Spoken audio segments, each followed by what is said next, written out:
Thank you, Sunita. Since I'm remotely sitting in Delhi, I'm with you, all of you personally. And also Sunita spoke extensively in Telugu, which I don't understand, unfortunately. So I apologize, and I also apologize if I repeat anything. Uh, so, um, so let me start with this whole process of what was happening in these 22 years. Krishna has shared everything with you. So I was her voice in the Supreme Court, and in 2015 when the judgment when it disposed of, which I think Dr. Krishnan has also told you how that happened. There were two commitments made by the government of India. One, they said they will bring out a new legislation. And two, they committed that they will set up an organized crime investigating agency. Now, these two things did not come from thin air. The organized crime investigating agency, that whole idea came up because Prajwala, we had moved an application in Supreme Court on behalf of Prajwala, wherein we said that this is such a massive crime.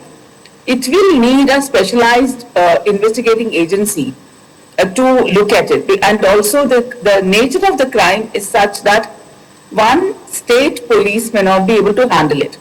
It will require coordination between interstate, sometimes more than one state, it may be 3 states, 4 states, sometimes a few states in India and maybe a country abroad, so it's inter-country. So since the crime is so complex, traffickers operate in such an intricate web, we felt a specialized agency will be able to deal with this crime. And that is why we moved an application. So, and we had said it should be on the same lines as the narcotics, how they deal with narcotics. We wanted in that way. So in response to that, they said we'll set up this organized crime investigating agency.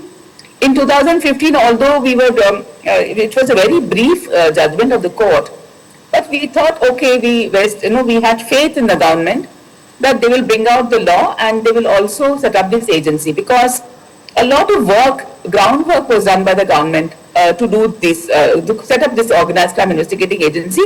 Even a deadline was given, I think a few months from the judgment, the deadline was given.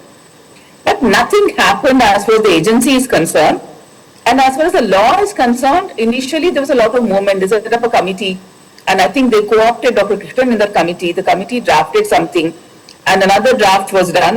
Many drafts were floated. Things were discussed at length, circulated, and people were co-opted, and all of them, experts on human trafficking, were consulted.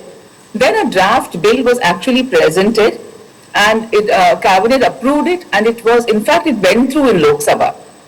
So in this time, because a lot of time was being had lapsed and nothing seems to have been done effectively, we moved an application in 2017 before the Supreme Court, and we said that the government should get its act together and do something and honor their commitment. By the time the application got heard, the bill had got passed in Lok Sabha, so we thought, okay, some progress has happened, and we were very hopeful that the bill will pass through in Rajya Sabha. It was only a matter of months. We had no reason to believe that the bill won't be placed in Rajya Sabha. But as luck would have it, they didn't place this bill in the Rajya Sabha. Then the government term got over in 2019, so the bill lapsed. After the new government came into power in 2019, I would say Prajwala and many other organizations advocated for getting a new bill passed in the government, and they had I think probably connected with the union ministry multiple times. When it was felt that nothing seems to be happening, a second application was filed in 2022. And in 2022, again we asked for the same thing, saying that in 2015 you made a commitment, but you don't honor the commitment. Initially, when the application was filed, they filed a reply wherein they actually said that the draft bill is ready, but it's awaiting cabinet approval. But the matter came up for hearing only in 2024. When it came up for hearing in 2024, the government lawyer, the ASG, appeared in the court, and she said that let me take fresh instructions. Now the time has lapsed. When they took fresh instructions, to our shock, They came to the court and they said that they do not believe there's a new law that is necessary. The changes that the penal code, the new penal code that Bharatiya Nyaya Sanhita, BNSS is good enough. So for that reason, they said the new law, the new exclusive law on human trafficking is not necessary. That was their stand. And we actually contested that stand very vigorously, and we argued. The matter was heard over many hours, and we had filed extensive written submissions. Our basic claim was this, and we have been consistent in our claim since 2004, that survivors and victims of trafficking need to be heard, and there has to be a protective plan which is given to them as a right from the time they come in contact with the state. That is at the time of rescue and thereafter till the time they are actually fully rehabilitated. There has to be a seamless protective plan, and all the stakeholders have to work in synergy. And we have given some manner in which it has to be done. We also told the court that trafficking is an evolving crime.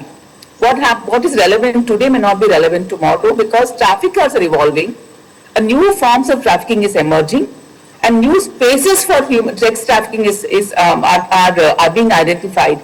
So keeping that in mind, we can't have a one-time or a stand taken in 2004 may not be relevant today.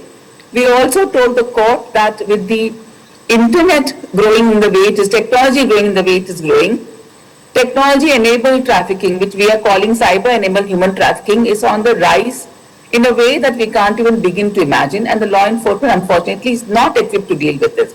We flagged all these things, and we argued at length in December 2024, and written submissions were filed. In middle of last year, the court actually heard again, and they asked the Government of India to respond in detail to all the submissions made by me on behalf of the petitioners. They were given some time because they actually asked questions saying that you are saying you have so many protective homes. The petitioner is saying only this many protective homes are there. They gave an opportunity to the government to clarify all these stands. The government filed an affidavit. Subsequently, we have the judgment today, and I think the press note that is being circulated captures the key points of the judgment, so I don't want to spend time on talking about it. But what is, I think, a kind of a validation for us is the court accepted that there is a need to have a victim protection protocol. The court is calling victim protection plan. The court acknowledged our plea that the government has actually gone back on its stand. The only difference between our argument and what the court ultimately had was, the court felt that it is not proper for the court to direct the setting up of the organized crime investigating agency. It left it to the government's wisdom. The court also, however, recommended that the government should consider having an exclusive legislation on human trafficking. So I thank all of you for giving time here today, and I'm sure Sunita Krishnan has explained at length to you. I also am told that there are some survivors, very brave survivors, who are willing to speak to you today, and it is their voice. The court has acknowledged that one needs to hear their voice. The court has actually said that you can't let these survivors stand in the periphery and watch what others are doing for them. The court says her participation is important at every level. And we are extremely grateful to the judges, Justice Padiwala and Justice Mahadevan, who gave us this judgment. And we are now, let's see how it will be implemented. In fact, we are we appreciate the fact that the court has not closed this case. The court has asked that this matter should be heard again in September for compliance. They want to see how the government actually implements this judgment. Yeah, I think that's all from me now. So Dr. Krishnan, Sunita, I think you can maybe take over from here. Thank you.